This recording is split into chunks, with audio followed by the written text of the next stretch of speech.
I would say a 300-pounder. On this episode of Captain's Tales, we're angling in the currents of the Atlantic Ocean for kingfish, bonita, and amberjack, only to use them for bait. Go time.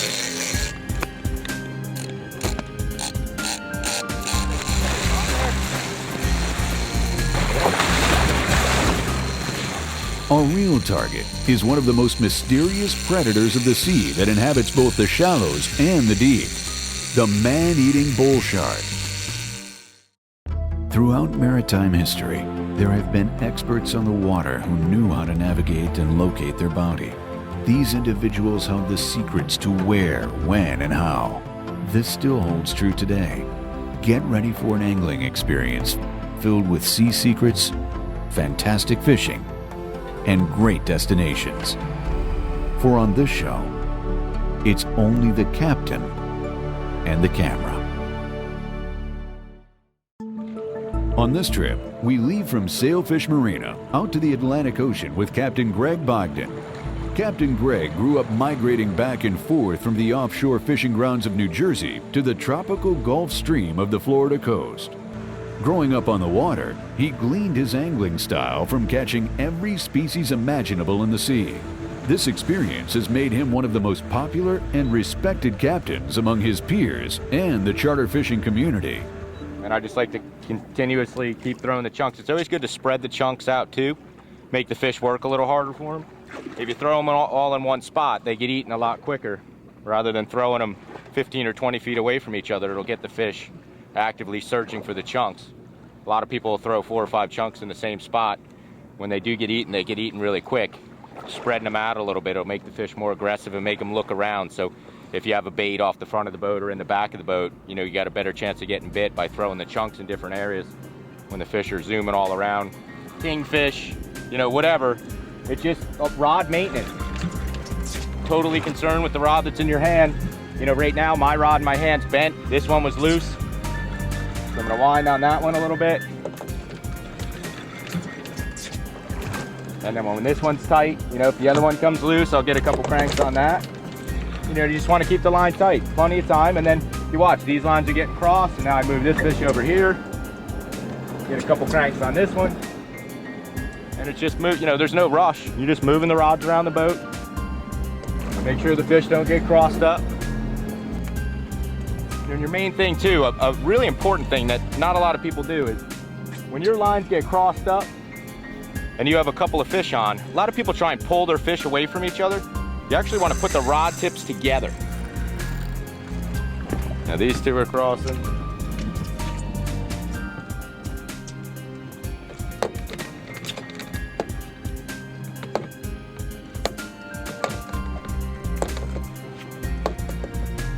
All right. Whoa! Broke one off. I think the tip got wrapped on that one, but this one's a little nicer on canvas.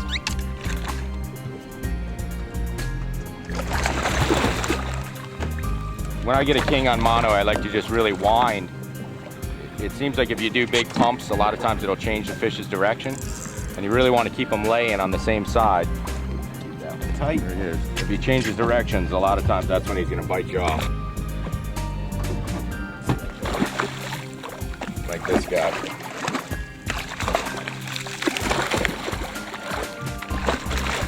See, he took right in the corner of the mouth.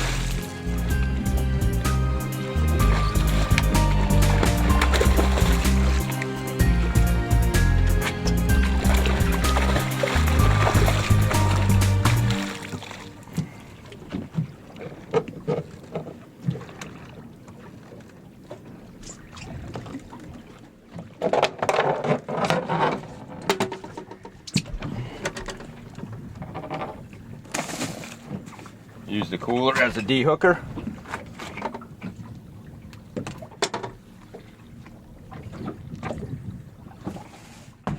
All right, shark bait.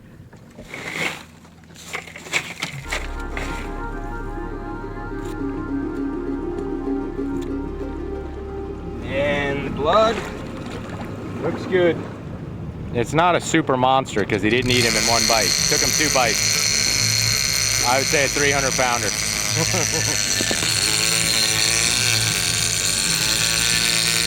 let him eat it for a second. Go time.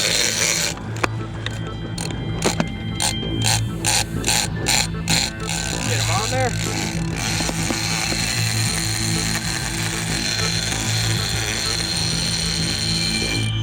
Wait him out. A lot of times they'll make him run, and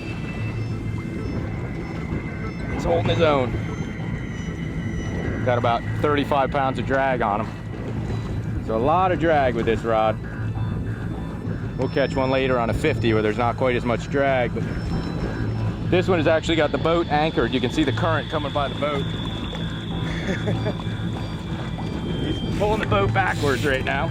You know, and you really want to use stuff where you trust your connections perfectly, because I mean, I'm really leaning back. You want to make sure all your connections are 100%. Woo.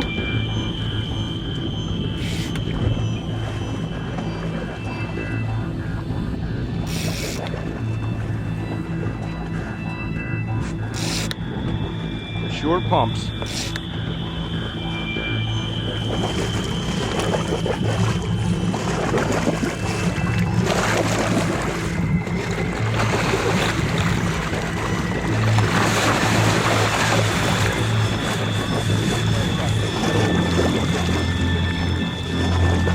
Wind them right up, control them. I'm not wrapped up in the leader. I do not like bumping the boat.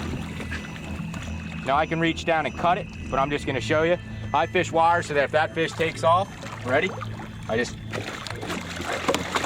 snap him off, just like that. So he's not gonna be able to take me in the water.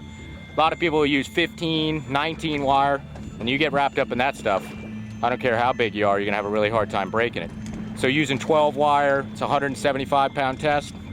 You can really lay into it, you know, and if you're decent size and you really hold on, you can break it off. So if you get in trouble, you can hang onto it and break it instead of cutting it, or you reach down and cut it right there. But when you pull it and break it, it'll usually break off right at the hook, and that hook will rust out of them.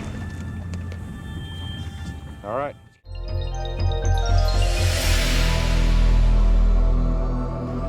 For sail fishing and king fishing, a lot of these spinning rods I use are kind of, versatile towards a lot of different species.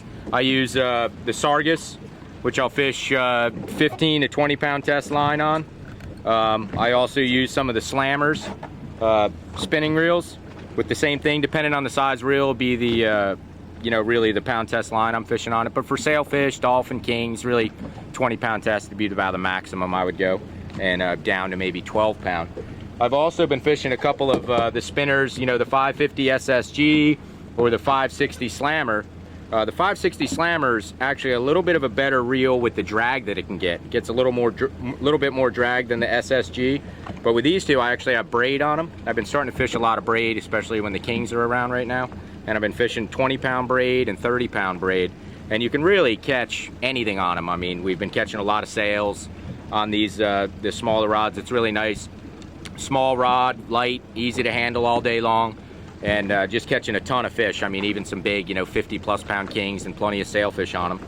And I'm typically fishing a wind-on leader of 40 to 50 pound test, and I'm fishing about a 15-foot wind-on leader that I connect with a bimini twist and then a braid knot. For a lot of the sails, we'll fish straight mono, but at this time of the year, we've been fishing little traces of wire, just a little 10, 12-inch piece of wire. And the sails have been eating it fine, and that way the kings, when you get bites on the kings or the wahoos, stand a much better chance of catching them than just using plain mono. And the other fish seem to bite it real well. The only time we shy away from that is if we're, strictly fishing for dolphin, sails, or blackfin tuna. We'll just stick with plain mono. And then as far as bottom fishing for the amberjacks and a lot of our mutton fishing, cobias, stuff like that, I use the Torque 100 with 40 pound. I'm using spider wire and Visibraid on this, and it's a really strong line, really thin diameter. So in the current out here off of Palm Beach, some days we have 3, even 4 knots of current with the Gulfstream coming so close.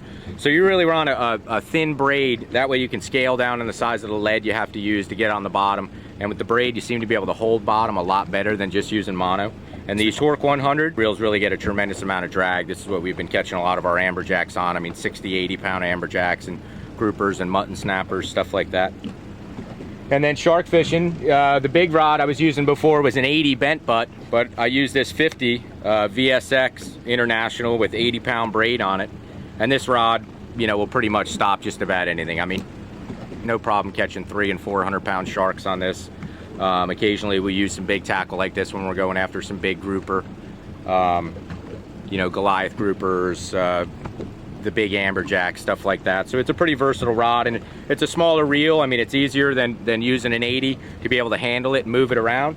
And it gets a ton of drag. So those are the basic setups I'm using. And I mix it up. You know, a lot of rods are real versatile. As far as the spinner, that 560 slammer, you know, it holds a lot of line, and you pretty much could catch sails, dolphins, kings, everything you would want out of a spinning reel with the 560. If you wanted to get the next size up, it would be the 760, which, you know, holds a lot of line. And we just kind of mix it up according to what species of fish we're going. And you know, I like to do stuff as light tackle as I can and get a little more sport out of it. But if we need some bigger rods, I usually carry, you know, 30 rods on the boat with all different pound test lines. A lot of these baits, you know, right here we have cigar minnows and sardines. The cigar minnows really don't have a lot of scales, but the sardines have tons of scales that come off. And a lot of times when fish are feeding, they'll come and bite this bait in half, and scales will just, a big puff of scales will come out.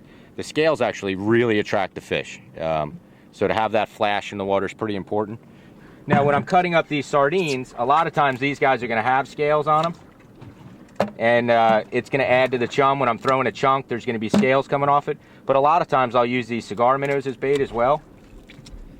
And I chop up a bunch in a bucket. A lot of times I'll have a bucket. Sometimes I'll pre-cut them at the dock. And I'll add glitter to my chum, and it really makes a huge difference in the fish coming up. So I basically get basic glitter from any arts and crafts store. And you dump a little bit in with your bait, and you'll see, you know, if you take a couple pieces, I mean, that flash that's going to add to the water is absolutely incredible. It gets the fish turned on. You know, having all that glitter, they think there's a big school of fish that some other fish have been feeding on, and it really turns them on. So it's a good way to enhance your chum. It's the typical leader after you catch a king or you miss a king. A lot of guys clip the rig, they tie a new rig on. Gets to be a real pain, especially with the smaller kings when you're getting a lot of bites. Occasionally you might get less bites with this wire doing this. I use this wire straightener. They sell several different kinds. Pull it like that. It puts small little bends in the wire instead of, I see people trying to straighten it with their hands. I don't think it compromises the wire at all. I mean, I've had fish that I've straightened the wire 40 times during the course of a day and still use the same rig. I think it keeps all of its strength. It just probably be a little bit more visible to the fish having those tiny little bends in it. But when the bite's on and you're just trying to get a bait back out there, this is one of the greatest tools you can have. Captain Greg believes big bait, big fish. That looks like a good spot to cast the bait at. This is a bonita. Up north we call them false albacore. Down here, bonitas, absolutely awesome bait. The sharks love them, a really bloody, oily fish. Unbelievable bottom bait. I mean, anything you would use this for bait. You know, everything feeds on these big wahoos, sharks, marlin.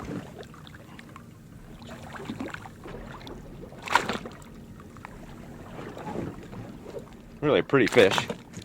You know, really good fighters in the tuna family. Use the whole thing for a shark bait. That's what we're gonna do.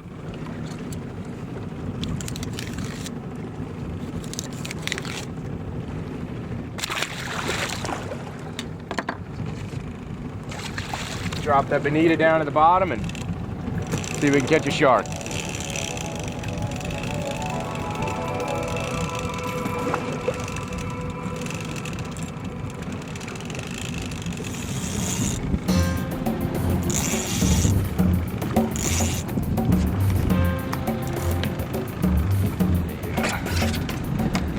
Slap one of these sissy belts on.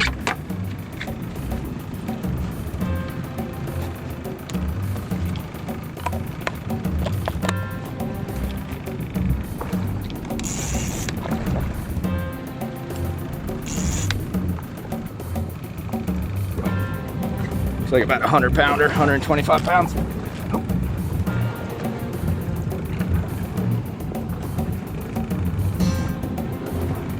There he is.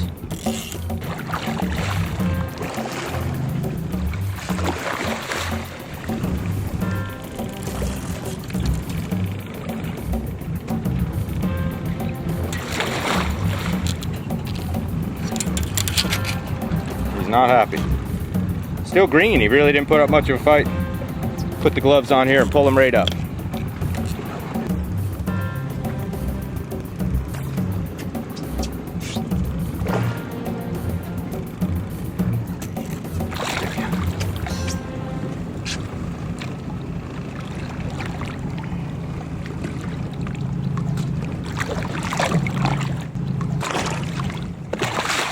Little scar on the head. All right. Let this guy go. Cool. Or let him go. Okay, buddy. Go get big. All right. Let's catch a bigger one. Try to catch that one on a jig.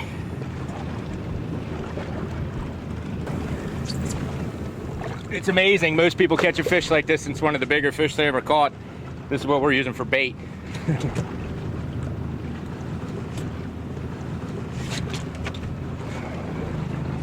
The big bull sharks will eat this in one bite. Right in the top of the head, so it pulls out real easy.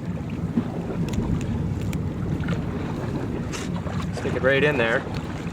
And then put some slices, and you really want to make sure with the amberjack, you slice through the, hear that? Slice through the air bladder.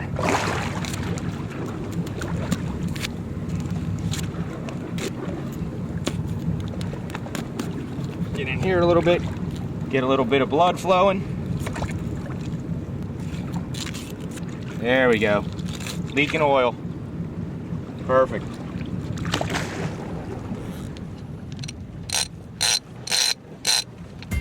Shark on.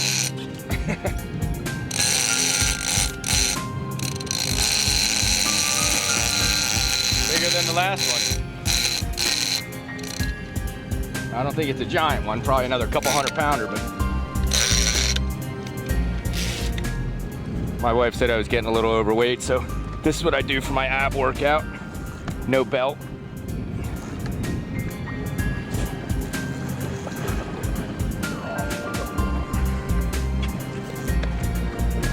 There he is.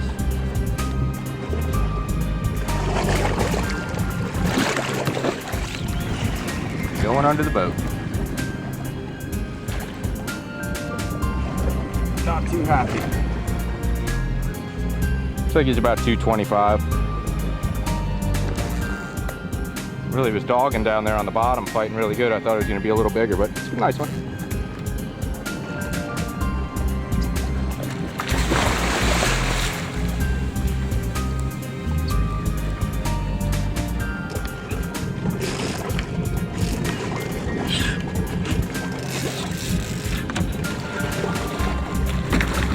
Ooh, biting it.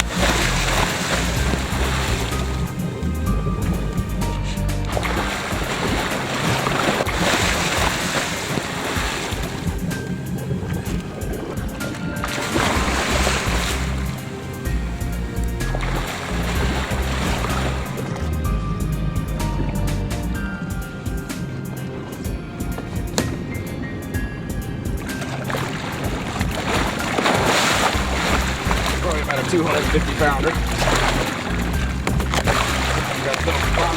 And there we go, once again, same thing.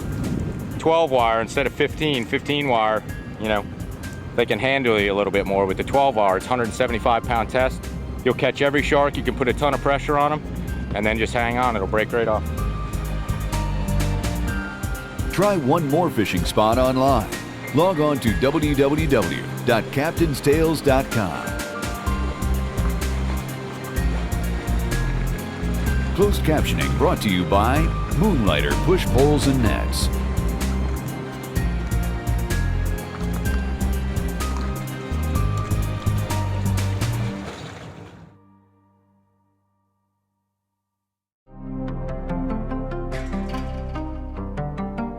Join us again next week for another episode of Captain's Tales, and try one more fishing spot online. Log on to www.captainstales.com.